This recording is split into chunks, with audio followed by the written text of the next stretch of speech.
سے حافظ صاحب اللہ تعالیٰ آپ کو جزائے خیر عطا کرے۔ حافظ محمد عصمت اللہ صاحب کے لیے ایک بار بھرپور تالیاں۔ بہت اچھے طریقے سے انہوں نے نبی کریم صلی اللہ علیہ وسلم کی تعریف بیان کی۔ خدا کی عظمتیں کیا ہیں محمد مصطفیٰ جانے۔ بچوں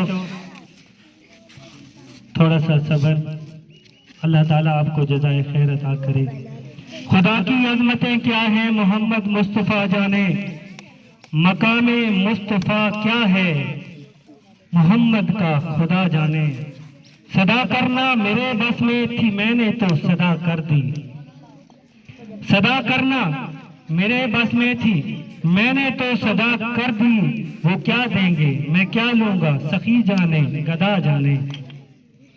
ڈراتا مجھ کو تو کیوں ہے عذاب قبر سے واعظ، ڈراتا مجھ کو تو کیوں ہے عذاب قبر سے واعظ۔ وہاں سرکار آئیں گے خطا جانے عطا جانے۔ اب یہ محفل اپنے اختتام کو تقریباً پہنچ چکی ہے۔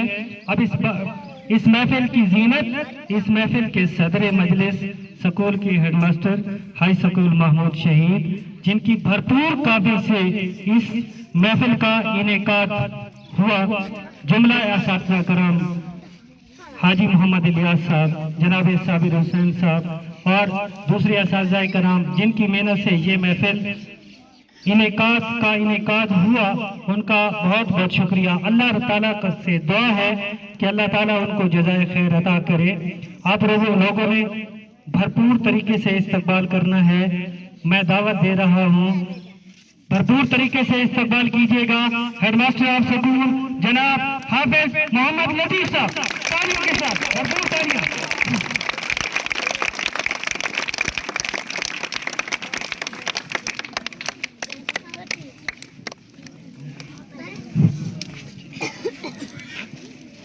اعوذ باللہ من الشیطان الرجیم، بسم اللہ الرحمن الرحیم۔ ایک دفعہ سب مل کر درود ابراہیم پڑھتے ہیں۔ اللہم صلی علی محمد وعلی آل محمد کما صلیت علی ابراہیم وعلی آل ابراہیم انک حمید مجید۔ اللہم بارک علی محمد وعلی آل محمد کما بارکت علی ابراہیم وعلی آل ابراہیم انک حمید مجید۔ اتھا جو بھوگ بھوگے ہیں، بڑی خوبصورت ایک شاکر شاہ آبادی کا کلام مجھے یاد آ گیا کہ اتھا جو بھوگ بھوگے ہیں اتھا کوئی جزا مل سی، اتھا جو بھوگ بھوگے ہیں اتھا کوئی جزا مل سی، تھکیڑے سارے لے ویسن نبی مل سی خدا مل سی۔ سب سے پہلے میں بہت زیادہ شکر گزار ہوں جناب حافظ عصمت اللہ صاحب کا، یہاں کے مقامی خطیب بھی ہیں اور ماشاءاللہ ادارہ حاضر سے اور طلباء سے بڑی محبت رکھتے ہیں، تو ان کا بہت زیادہ شکریہ کہ انہوں نے اپنا قیمتی وقت نکال کر ہماری اس محفل کو چار چاند لگائے۔ اس کے ساتھ تمام جو ہمارے رسپیکٹیبل ٹیچرز ہیں، خاص طور پر جو ہماری انتظامیہ کمیٹی ہے جس میں صابر حسین صاحب، عزیز اللہ صاحب، حافظ عابد حسین صاحب، حاجی الیاس صاحب، تقریباً سارے ٹیچر اس میں شامل ہیں، تو ان کا بھی شکریہ ادا کرتا ہوں کہ ان لوگوں نے بڑے خوبصورت انداز اس محفل کو انعقاد کیا۔ عزیز طلباء، یہ ہم سب مسلمانوں کی خوش قسمتی ہے، جیسے بھی حافظ عصمت اللہ صاحب نے بڑے خوبصورت انداز میں فرمایا، عزیز اللہ صاحب نے تقریباً 2 گھنٹوں سے ایک ہی بات ہم کر رہے ہیں کہ یہ ہمارے مسلمانوں کی خوش قسمتی ہے کہ اللہ تعالیٰ نے ہمیں اپنا پیارا محبوب عطا کیا۔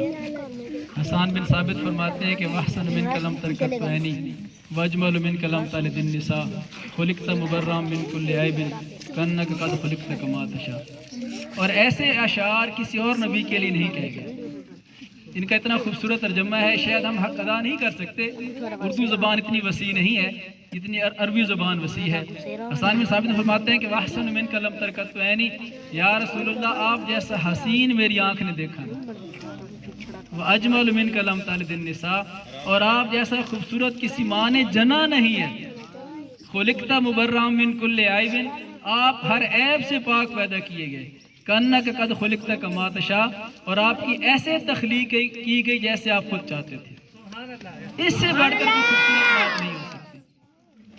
صرف 1-2 واقعات آپ لوگوں سے، تمام طلباء سے شیئر کروں گا۔ دیکھیں یہ عید میلاد النبی منانے کا ایک مقصد ہے، وہ جتنے عظیم انسان ہیں اتنا ہی عظیم ان کا مقصد تھا۔ ہم لوگوں نے تاریخ مکمل نہیں پڑھی، ہم لوگوں نے آدھی سے بھی کم تاریخ پڑھی ہے۔ ہم یا تو تاریخ مساجد میں سنتے ہیں ان ایام میں، یا کبھی جمعہ کے خطبہ ہمیں سننے کی تھوڑی سی اگر زحمت ہم کر لیں تو 5-10 منٹ کے لیے مسجد میں چلے جاتے ہیں، اور بیچارے علماء کرام ان کے گلے بیٹھ گئے ہیں بتا بتا کر، اور ہمیں سننے کی ہم یہ زحمت گوارہ نہیں کرتے۔ تو ہم لوگ مکمل تاریخ نہیں پڑھتے۔ پیغمبر دنیا کے واحد انسان ہیں کہ اللہ تعالیٰ نے ان کے ایک ایک گوشے کو محفوظ کر کے رکھ دیا ہے۔ دنیا میں کوئی اور انسان ایسا نہیں ہے۔ حضرت آدم علیہ السلام سے لے کر آج تک اربوں نہیں کھربوں مسلمان، کھربوں انسان دنیا میں آ گئے۔ کوئی انسان یہ دعویٰ نہیں کر سکتا کہ اللہ تعالیٰ نے اس کی زندگی کے ایک ایک گوشے کو محفوظ کیا۔ پیغمبر واحد ہستی ہیں، 571 عیسوی سے لے کر 633 عیسوی تک ایک ایک لمحہ اللہ تعالیٰ نے محفوظ کر کے رکھ دیا۔ مائیکل ہارٹ نے کتاب لکھی تھی 100 عظیم انسان۔ مائیکل ہارٹ نے ہمارے پیارے نبی حضرت محمد صلی اللہ علیہ وسلم کو ٹاپ پہ رکھا ہے، پہلے نمبر پر۔ وہ انگریز تھے، کافر، تو اس پر اعتراض ہوا کہ آپ تو کافر ہیں اور آپ مسلمانوں کے نبی کو ٹاپ پہ آپ نے رکھا ہے، اس کی کیا وجہ ہے؟ تو اس نے کہا ایک واقعہ ہے جس کی بیس پر میں نے مسلمانوں کے نبی کو ٹاپ پر رکھا، اور دوسری بات یہ ہے کہ یہ وہ واحد ہستی ہیں جب انہوں نے 40 سال کی عمر میں نبوت کا دعویٰ کیا، صرف 4 سے 5 لوگ ایمان لے کے آئے تھے، اور آج 1 ارب سے زیادہ لوگ مسلمان ہیں، اور دنیا میں کوئی ہستی ایسی نہیں ہے کہ مرنے کے بعد بھی ان کے پیروکاروں میں اضافہ ہو جائے۔ نبی کریم صلی اللہ علیہ وسلم کے ظاہری وصال کے بعد، یہ ہمارا ایمان ہے، ظاہری وصال کے بعد آج بھی ان کے پیروکاروں کی تعداد میں اضافہ ہو رہا ہے۔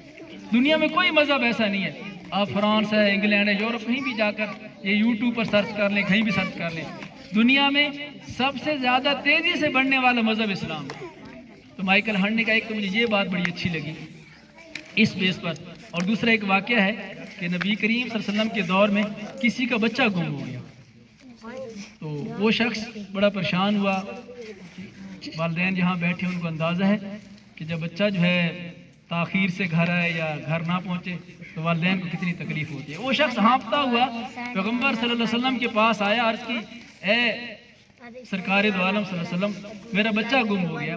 تو اللہ کے نبی نے اپنے پاس بٹھا کر پوچھا کہ کیا نشانی ہے، بچہ کتنی عمر کا ہے، کون سے کپڑے پہنے ہوئے ہیں، رنگ کیسا ہے اس کا؟ تو اس نے بڑی تفصیل سے بتایا کہ چھوٹے سے قد، جو بھی ہے تفصیل سے۔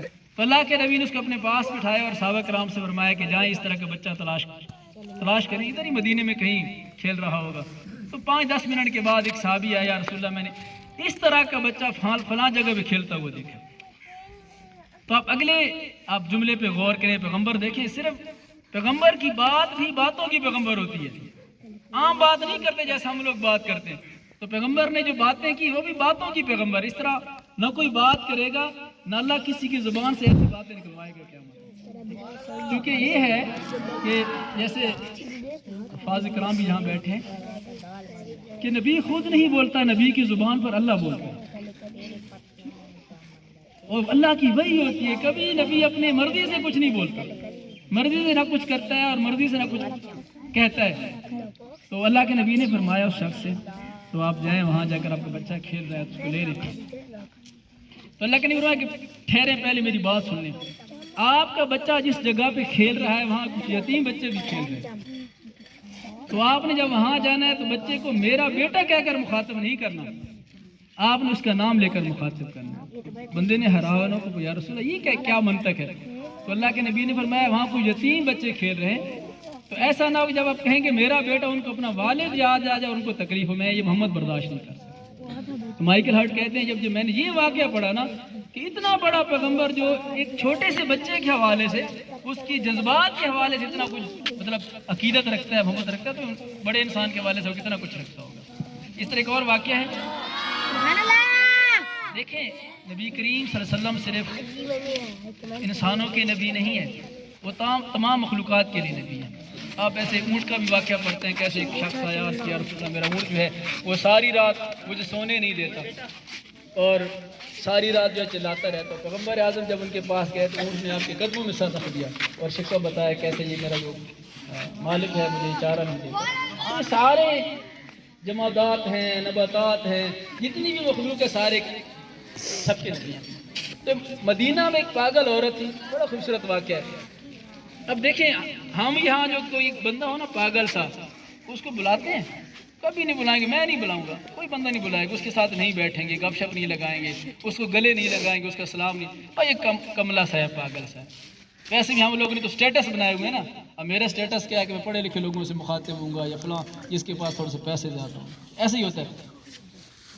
تو پیغمبر اعظم ایک دفعہ جا رہے تھے تو راستے میں وہی پاگل عورت مدینے والی آپ کا راستہ روک کر کھڑی ہوگی۔ کتابوں میں نے یہ بھی پڑھا ہے کہ اس نے آپ کا ہاتھ پکڑ لیا۔ تو اللہ کے نبی صلی اللہ علیہ وسلم وہاں ٹھہر گئے، وہ آپ سے باتیں، اب پاگل لوگ کیا باتیں کرتے ہیں، سمجھ ہی کوئی نہیں آتی، ایسے کوئی ادھر سے کوئی ادھر سے باتیں۔ تو اللہ کے نبی مسکرا کر اس کی باتیں سنتے رہے۔ تو صحابہ کرام کو تشویش ہوئی کہ پیغمبر ہمارے درمیان نہیں ہے، ان کا تو ایک لمحہ پیغمبر کے بغیر نہیں گزرتا تھا۔ انہوں نے دوڑ لگائی، دیکھا تو وہاں سامنے جو ہے نبی کریم صلی اللہ علیہ وسلم کھڑے ہیں اور وہ پاگل عورت جو آپ کا ہاتھ پکڑ کر آپ سے باتیں کر رہی ہے، وہ دوڑے دوڑے آئے، وہ کہیں خدا نہ خاصا پیغمبر کو نقصان نہ پہنچائے۔ اب وہ آئے تو اللہ کے نبی سے عرض کی، یا رسول اللہ آپ کو پتہ ہے کہ یہ پاگل عورت ہے؟ نبی کریم صلی اللہ علیہ وسلم نے کہ ہاں مجھے معلوم ہے یہ پاگل عورت ہے۔ تو نے عرض کی، یا رسول اللہ آپ اس کی کیا باتیں سن رہے ہیں؟ تو اللہ کے نبی نے جملہ فرمایا کہ میں محمد اس کی باتیں نہیں سنوں گا تو کون سنے گا؟ سبحان اللہ۔ اتنے بڑے نبی، اتنے بڑے انسان جو وجہ تخلیق کائنات ہے، میں یہ سمجھتا ہوں کہ ہمارے لیے اس سے بڑھ کر کوئی اعزاز نہیں مسلمانوں کے لیے۔ میں نے ایک جگہ کالم پڑھا تھا، زیادہ ٹائم نہیں لیتا، تو اس نے کہا تھا کہ میں جب سوچتا ہوں نا امریکہ کے بارے میں، باراک اوباما کے بارے میں سوچتا ہوں فلاں فلاں کے بارے میں، مجھے بڑی تکلیف ہوتی ہے کہ ہم مسلمان، ہمارے پاس کچھ نہیں ہے، نہ ہمارے گھر میں پیسے ہیں، نہ ہمارا ملک اتنی ترقی کر رہا ہے، لیکن میں ایک سوچتا ہوں کہ ہمارے پاس مکہ ہے، ہمارے پاس مدینہ ہے، ہمارے پاس محمد ہے۔ یہ ہمارے لیے بہت بڑے اعزاز کی بات ہے۔ ان کے پاس مکہ مدینہ نہیں ہے، وہ جو انگریز لوگ ہیں۔ تو آخرت میں انشاءاللہ دیکھیں گے، ابھی تو چونکہ ہمیں یہ زندگی ساری فسانہ سی لگتی ہے، کہانیاں سی لگتی ہیں، علماء کرام بتاتے ہیں، تو سارے جتنے بھی ہم لوگ ہم سمجھتے ہیں یہ پتہ نہیں ہم مریں گے یا نہیں مریں گے، دوسرے لوگوں نے مرنا تھا، مرنے کے بعد کتنے عرصہ ہم قبر میں رہیں گے، اس کے بعد اٹھیں گے کیا ہوگا، یہ تو آخرت میں پتہ چلے گا نا کہ ان کی شان محبوبی دکھلائی جانے والی ہے۔ ادھر جب جائیں گے تو پھر پتہ چلے گا کہ آپ لوگ کتنے خوش قسمت ہیں۔ اور اس حوالے سے کافی حدیث بھی ہیں۔ تو آخر میں پھر تمام اسٹوڈنٹس کا بھی شکر گزار ہوں، اور یہ اللہ تعالیٰ نے آپ کے نصیب میں آج کی گھڑیاں لکھ دی ہیں، اور یقین جانیے کہ آخرت میں آپ ان گھڑیوں پر فخر محسوس کریں گے۔ ایک حدیث آخری ہے، میں نے اس دن بیان بھی کی تھی کہ نبی کریم صلی اللہ علیہ وسلم فرماتے ہیں کہ آخرت میں ایک شخص جو ہے وہ اللہ تعالیٰ سے دعا کرے گا، چھوٹی سی دعا ہے تو آپ اندازہ لگا لیں، وہ دعا کرے گا یا اللہ مجھے آپ ایک لمحہ عطا کر دیں کہ میں اس ایک لمحہ میں آپ کا ذکر یعنی سبحان اللہ کہہ سکوں۔ ایک دفعہ سبحان اللہ کہنے کا اتنا اجر ہے کہ اللہ تعالیٰ اس کے لیے کئی محلات جنت میں بنا دیتے ہیں، صرف ایک۔ اور آپ دیکھیں آپ نے یہاں بیٹھ کر 1-2 گھنٹہ کے لیے پتہ نہیں کتنی بار سبحان اللہ اور ماشاء اللہ الحمدللہ اور درود شریف پڑھا ہے، تو یقیناً دیکھیے آپ کے جو کندھوں میں بیٹھنے والے یہ ہے کرام الکاتبین، انہوں نے بھرپور نیکیاں لکھی، اور ہمارا یقین اور ایمان ہونا چاہیے۔ یہ اب ٹھیک ہے، ہمارا یقین اور ایمان ہے کہ ہم لوگ جنت میں جائیں گے اور نبی کریم حضرت محمد صلی اللہ علیہ وسلم کی شفاعت سے جنت میں جائیں گے، ٹھیک۔ اور آخر میں چھوٹی سی نظم کہ آنے والے تو مدینے سے ہو کے آیا ہے، آنے والے تو مدینے سے ہو کے آیا ہے، اس مہکتی جنت میں جھومنے دے مجھے، اپنے قدموں کو چومنے دے مجھے۔ آپ سب